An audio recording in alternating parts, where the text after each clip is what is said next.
everyone, it's December 31st, 2021.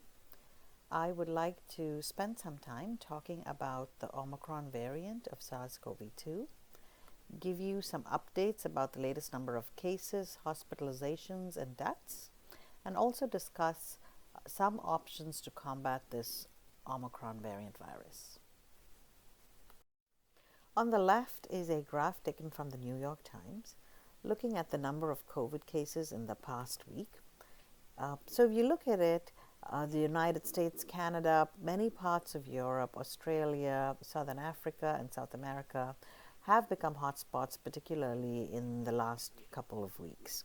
If you look at the cases on the right, here's just an example of several countries around the world compared to the fall of 2021 or even in 2020, the number of cases are rising rapidly. So this is just looking at COVID cases, so cases that test positive and not looking at hospitalizations. Here's a graph looking at cases, hospitalizations, and deaths in the United States.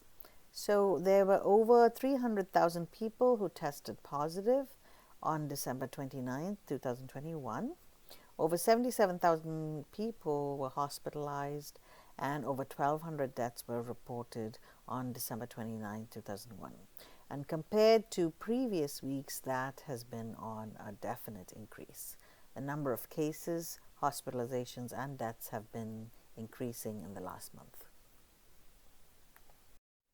Here's a graph taken from data provided by the CDC, which clearly shows that people who are unvaccinated are at much higher risk compared to those who are fully vaccinated in terms of being infected and testing positive. So this is the average daily cases. So people who are unvaccinated are 5 times as likely to test positive. On the right is looking at the number of average daily deaths. Again, people who are unvaccinated are 13 times as likely to die from COVID compared to those who have been fully vaccinated. The data is provided and provides the average daily case and death rate for vaccinated and unvaccinated people in New York City and the 26 states that provide this data. Now that I've talked about cases, hospitalizations, and deaths in the United States and across the world, I would like to spend the rest of the time talking about the emergence of a variant of concern known as the Omicron variant. So just to remind everyone that genomic surveillance is used to track variants of SARS-CoV-2, and I have previously given you a lecture describing variants, so please do go back to that lecture if you are interested in learning more about variants of SARS-CoV-2. But in late November, a new variant was reported to the WHO. It was detected in specimens collected in Botswana and South Africa. The WHO named this variant Omicron and classified it as a variant of concern. The United States designated Omicron as a variant of concern, and on December 1st, the first confirmed US case of Omicron was identified. Here's a picture taken from a really extensive article in the Washington Post to try and understand Omicron's many mutations. If anyone's interested, please go ahead and read the article in more detail. But I just wanted to reiterate that the spike protein is on the surface of coronaviruses, and the spike protein is a target for most of the vaccines to date. The spike protein has a receptor binding domain, and it's this receptor binding domain that latches on to cells, human cells in the respiratory epithelium, and enters into these cells. The spike protein also has an N-terminal domain and an area known as the furin cleavage sites. The question really is how many mutations are present in these 3 critical regions identified by scientists that are thought to be important for transmissibility. So the receptor binding domain is considered a key area where mutations might affect how transmissible this virus can be. The N-terminal domain mutations in this site might have some impact on immunity in terms of antibodies. Are they effective if they're directed against parts of the receptor binding domain and N-terminal domain? And the furin cleavage site, which is present in some coronaviruses, is an area that's thought to be important for cell spread. So once the virus is in the cell and churns out more viruses, the furin cleavage site is important in enabling the spike trimers to leave one cell and enter another. So the question really is, does Omicron contain mutations in these three critical sites?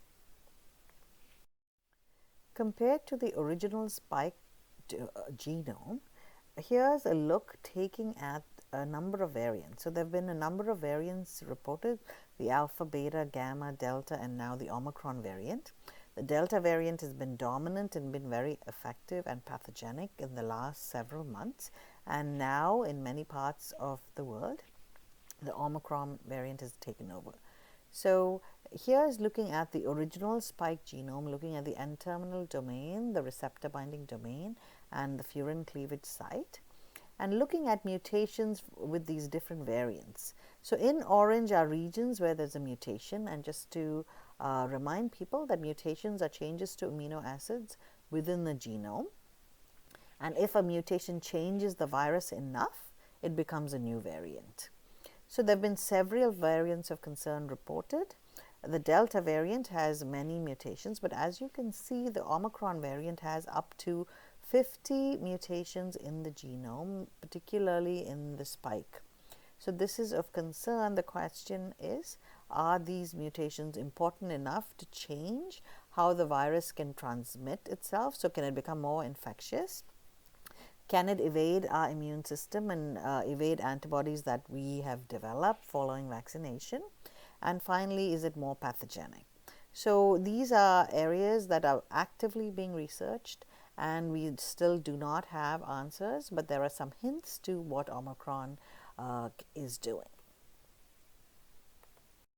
Here's an article that was very recently published in the Journal of the American Medical Association, where they looked at characteristics and outcomes of people who were hospitalized in South Africa during the Omicron COVID-19 wave, and they compared that to 3 previous waves in South Africa. The first wave was June, July of 2020, the second wave December 2020, the third wave June 2021, and the fourth wave, which is the Omicron wave, between November and December of 2021. A number of patients were admitted into hospitals in South Africa, and the number of patients differed quite significantly with the 4 waves. Patients were admitted, and just to note, of the patients that were admitted, patients admitted during the 4th wave were considerably younger. So this could certainly impact the results that I'm going to show you. And another important point to make is that the number of patients that had comorbidities, and these included diabetes, hypertension, kidney failure, pulmonary conditions, cancer, etc., was significantly lower in the 4th wave. And the 4th wave is the wave where Omicron was spreading rapidly in South Africa, just to note. Here are the results from the study. When you compare the 4 waves and look at the number of patients who were on oxygen therapy, certainly the number of patients in wave 4 were far fewer, so around 17.6% of the people received oxygen therapy.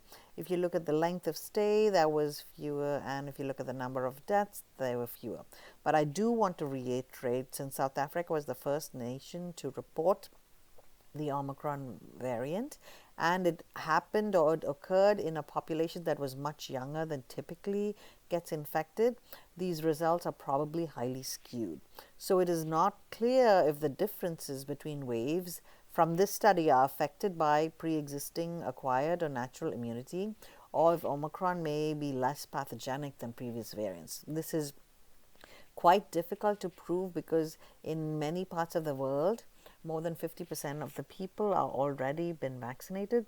So you have to consider the effect of pre-existing immunity and how that might impact responses. But this is a preliminary study that was just recently published. South Africa appears to have reached its peak in terms of the number of infections. As reported in the last week, the number of infections have decreased, the number of deaths are minimal, and the number of hospitalizations have also decreased. I do want to remind folks that South Africa has a relatively young population, so when you're looking at infections across the world, it might be a different scenario. Furthermore, it's in the southern hemisphere and therefore warm climate, and in different parts of the world where winter is now at its peak, the scenario could be quite different. What treatments are available against the Omicron variant? Preliminary data show that monoclonal antibodies that have been developed by a number of companies and have been effective against the Delta variant and other variants of SARS-CoV-2, that these monoclonal antibodies have lower potency against Omicron compared to other variants. So this is a concern and therefore cannot be used effectively to treat infections, particularly against the Omicron variant. However, there are a couple of monoclonal antibodies that have been showing some promise, and further experimentation needs to be done and testing to make sure that these antibodies developed by certain companies can be effective against the Omicron variant. There are several antiviral drugs that have been tested and many more that are currently being tested that have been shown to be effective in vitro against the Omicron variant. Further testing needs to be done, and perhaps these antiviral drugs can serve as an additional layer of protection against people who have been infected and are hospitalized. By a long shot, people who have received vaccines and particularly booster vaccinations to boost their immunity have a much better chance at defeating the Omicron infections with Omicron compared to those who have been unvaccinated. It's early days yet, but we are looking at the effectiveness of different vaccines administered across the world against the Omicron variant. Here's a study published looking at the effectiveness of the Pfizer vaccine against the Omicron variant in South Africa. They compared two periods, a period known as the comparator period prior to the emergence of Omicron, and they compared the effectiveness of the Pfizer vaccine during this period to a proxy Omicron period, which was approximately between November and December of 2021. The vaccine was about 93% effective during the comparative period. During the proxy Omicron period, this decreased slightly, but it was still over 70% effective. So the Pfizer vaccine is effective, albeit at a reduced level, against hospital admission for COVID-19 that was presumed to be caused by the Omicron variant. If you need more details, please take a look at this article published in the New England Journal of Medicine. It's unclear how long the Omicron waves would last in different parts of the world. It's also unclear whether there would be new variants that arise due to immune pressure or due to the fact that several people are still unvaccinated across the world. However, there's hope that this virus, this Omicron variant, is less pathogenic, even though it's highly infectious, and maybe this is a good sign that there will not be as many hospitalizations in January or February of 2022. Here's hoping that we have a healthy 2022 compared to either 2020 or 2021. Thank you again, and hope you've learned a little bit about the Omicron variant